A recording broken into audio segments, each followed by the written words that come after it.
Okay, magandang gabi sa inyo lahat. Ako po si Jun and welcome sa panibagong episode ng ating vlog. Mag-quick recap lang po tayo tungkol po sa nangyaring talakayan sa impeachment sa Senado. Unang-una, hindi na po ginanap sa Senate Impeachment Court ang pagtalakay sa impeachment kay BP Sara. Ginawa na lang po ito sa Senate plenary. Dahil hindi na po nagkaroon ng jurisdiction according to Supreme Court ang Senate or Senate Impeachment Court, kaya hindi na sila pwedeng mag-convene. Dahil pag nag-convene sila, pwede silang ma-contempt kasi wala na nga silang jurisdiction, bakit pa sila magko-convene? So ginanap na lang po sa Senate plenary at doon po nag-debate at nagbotohan sa bandang huli. Ang motion po, si Marcoleta po ang nag-motion ng to dismiss the impeachment case or impeachment anong tawag nito? Complaint. So, gusto na ibasura ni Marcoleta pero na-amend po ito at naging motion to adhere. To adhere po, ibig sabihin ay to follow the Supreme Court ruling at to archive. After ma-follow or after to adhere the Supreme Court ruling and then to archive. Ibig sabihin, parang ipo-folder muna or itatago sa cabinet. Ganun po, i-archive. Pero ang mahalaga na na-adhere nila ang Supreme Court ruling. Yun ang mahalaga. Ang motion naman ni Senator Soto is to table. Ibig sabihin po, to suspend. I-suspend din muna dahil hinihintay daw yung MR. Yung Martin Romualdez motion for reconsideration. Ang nangyari, after po ng matinding debate, ay nagkaroon po ng botohan. Una, yung motion ni Senator Marcoleta ay kinontra naman ni Soto na mag-motion to table. Ibig sabihin, suspindihin yung motion ni Marcoleta to dismiss. At nagkaroon ng botohan, natalo po ang motion ni Senator Soto. So, nanalo po yung motion ni Senator Marcoleta. At doon naman sa amendment ng motion ni Senator Marcoleta na motion to dismiss at inamend nga ito ni Villanueva to adhere and to archive, nanalo po ang motion ni Marcoleta amended by Villanueva 19-5-1 ay hindi, 19-4-1. 19 votes for yes doon po sa motion ni Marcoleta, 4 ang nag-no at 1 ang nag-abstain. Ang nag-abstain po ay si Senator Lacson. Ngayon, ito pong mga katwiran ng mga minorya, no? Unang-una na si Senator Kiko Pangilinan. Sinasabi ni Kiko na ang House of Representatives ay mayroong sole power to initiate, to impeach the impeachable official. At ang Senado naman ay mayroon din sole power to impeach impeachable official na para daw inalis ito ng Korte Suprema na parang tinanggalan sila ng power to impeach. Yan ang sinasabi ni Kiko Pangilinan. Pero sa akin, ang aking opinion tungkol diyan, hindi po tinanggalan ng power ng Supreme Court ang HOR at ang Senate. Bakit po? Actually, na-impeach na ng HOR si BP Sara. Kaya lang, ang isang inaakusahan, kagaya ni BP Sara, ang isang ini-impeach, mayroon po siyang karapatan na questioning or magreklamo kung ang ginawa ba ng HOR ay hindi ba sila nag-abuse of power. Meron nga silang sole power to impeach pero hindi ba nila inabuso ang kanilang power? Dahil sa alam, sa paniniwala ng kampo ni BP Sara, lumabag ito sa batas doon po sa 1-year ban rule. At hindi po nagkaroon ng tamang due process. Yan po ang paniwala ng kampo ni BP Sara. That's why, tinatanong natin kanina, mayroon ba siyang karapatang mag-question or magreklamo? Mayroon po. Ang bawat akusado ay mayroong karapatan na questionin o magreklamo rin. Saan siya magrereklamo? Sa Supreme Court. That's why naghain ng petition ang kampo ni BP Sara na ito po'y ibasura ng Supreme Court dahil sa ganitong dahilan. Mayroon pong mga nilabag na rules of impeachment at hindi po nagkaroon ng due process ang ating Vice President at kinatigan po ito ng Supreme Court. That's why hindi mo pwedeng sabihin, Kiko Pangilinan, na inalisan kayo ng power ng Supreme Court. Still, nasa inyo yung power, nasa Congress o Kamara na meron silang kapangyarihang mag-impeach, ganon din ang Senado. Kaya lang, hindi mo po pwedeng alisin na mayroong rules of impeachment at dapat mo itong sundin. Kung hindi mo susundin yan, edi burahin na lang natin yung rules of impeachment na bawal ang 1-year bar rule at hindi na kailangan dumaan pa sa due process. Yan po yung mga rules at under Constitution kailangan sundin yan. Dahil nga nag-abuse of power si Tamba, hindi na po nasunod yung mga rules na yan at yung Constitution na yan. That's why kinatigan ng Supreme Court si Vice President Sara Duterte. Ngayon, ito naman pong sinasabi ni Soto, meron pang MR, meron pang motion of consideration na ipinail ang Congress.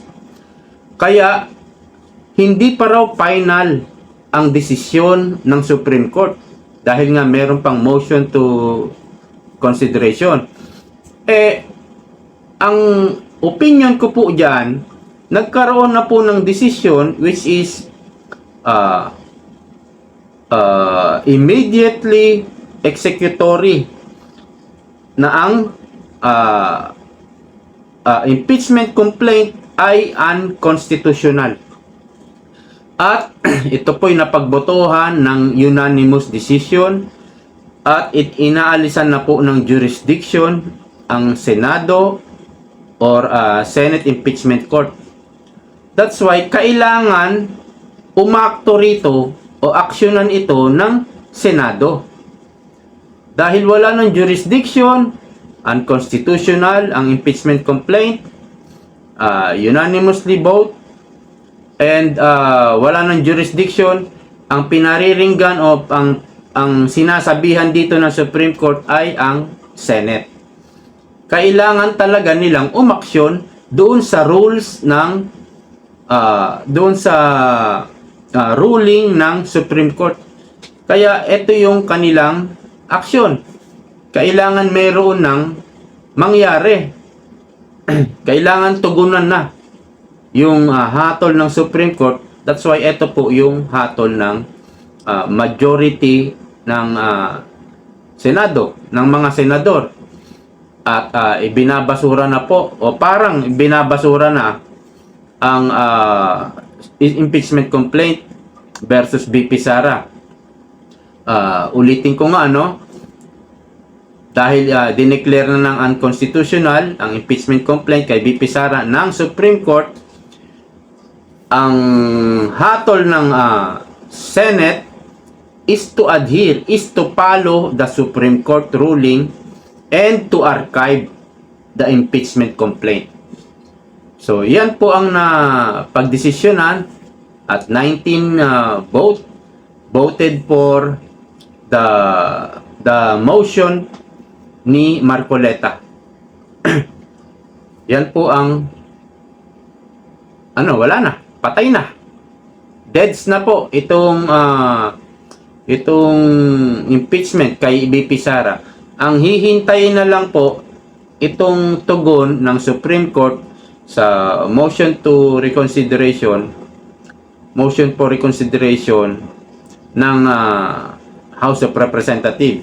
Kung ano yung magiging desisyon dito ng Supreme Court, pero malamang sa malamang ay hindi naman po ito paboran dahil nga imposible nang mabaliktad ang 13-0 vote ng mga Supreme Court justices. Sobrang imposible. At sinasabi nga ng maraming senador, example si Chis Escudero, parang itong mga congressman diyan sa House of Representatives, parang sila, parang super supreme, mas mataas pa sila sa Supreme Court eh. Tinawag ito ni Chis Escudero na sila parang super supreme. Parang si Tamba mas mataas pa sa Supreme Court. Hindi mo pwedeng i-overrule yung Supreme Court. Hindi ka naman judge, hindi ka naman korte. Kamara ka, Congress ka. Hindi ka judge. Saka kayong mga congressman, hindi kayo judge. Ang Supreme Court ang may kakayahan na magdesisyon, maghatol doon po sa hindi pinagkakaunawaan na bagay tungkol sa batas. Sila lang po ang pwedeng magdesisyon at maghatol. Ang executive naman ay taga-implementa ng batas at ang legislative ay tagagawa ng batas. So yan po yung equal form of government, equal body ng gobyerno natin. Ngayon, doon sa mga congressman na inaasar ni Chis Escudero, ang sabi nung mga congressman nung na-remand ng Senate yung impeachment complaint ng HOR, 'di ba binalik yan? Sabi ng mga congressman na marurunong pa sa mga abogado, sila naman ay hindi abogado, na umpisahan na yung impeachment na yan, ituloy na yung impeachment na yan. At nung nag-desisyon ang Supreme Court, wait daw muna. wait muna. Hintayin muna natin yung resulta ng MR. Wait muna. Nung nakaraan umpisahan na yan, ang yayabang nagpe-press con sila, umpisahan na yan. Ituloy na yung impeachment na yan. Nung nagbaba ng hatol lang ng Supreme Court teka lang muna. Kasi didesisyon na ng Senate i-dismiss na. Teka lang muna, hintayin natin MR. Yun naman yung mga congressman. Nagbabago yung nila yung mga pinagsasabi. Ito kaya si Tamba, maghiganti kaya ito? Mukhang maghihiganti. Ewan ko kung ano yung klase ng paghihiganti ang gagawin niya. Sabi naman ni Senator Robin Padilla, si Robin Padilla kung talagang may pagkakasala ang Vice President, pwede niya naman sampahan ng kaso. Marami namang venue o avenue. Nandiyan ang Ombudsman, nandiyan ang Sandigang Bayan, meron tayong korte, Regional Trial Court. Pwede nyo sampahan kung meron kayong ebidensya.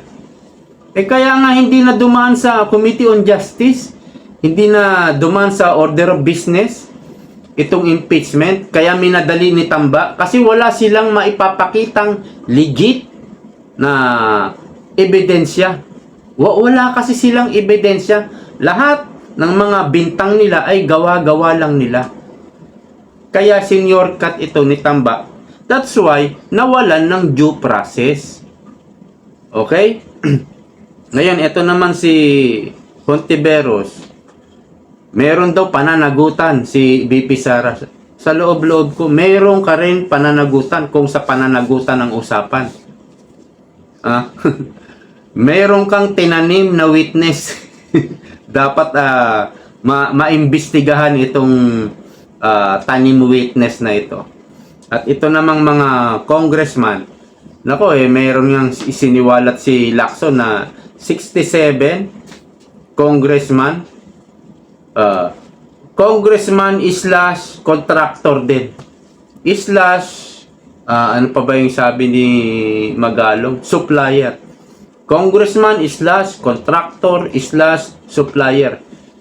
Yung proyekto ng congressman, sila na rin yung contractor. O isiniwalat yan ni Senator Lacson.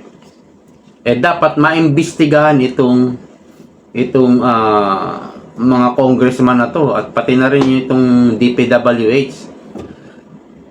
Nagkaroon ng mabilis na investigasyon dyan sa Kamara. Sinomon nga itong yung chairman ng DPWH. Sa loob-loob ko, ano yan, iniimbestigahan nila yung sarili nila? Sila yung mga nagkaroon ng proyektong flood control iniimbestigahan nila sarili nila. Walang mangyayari sa investigasyon na yan. Kasi ililigtas din nila yung sarili nila. Mas maganda ito, Senado ang mag-imbestiga. Yun pa. Kumbaga katiwa-tiwala pa. Kesa sila, iimbestigahan nila yung sarili nila. Wala pong mangyayari. So yan po ang ating recap. Patay na po ang impeachment. Good luck na lang po next year sa pagsasampa nila ng panibagong impeachment complaint laban kay BP Sara. Sabi nga ni Cayetano, Alan Peter Cayetano, talunin nyo na lang si BP Sara sa eleksyon. Kung talagang gusto mong magpresidente, lumaban ka ng parehas. Hanggang dito na lang po. Bye-bye!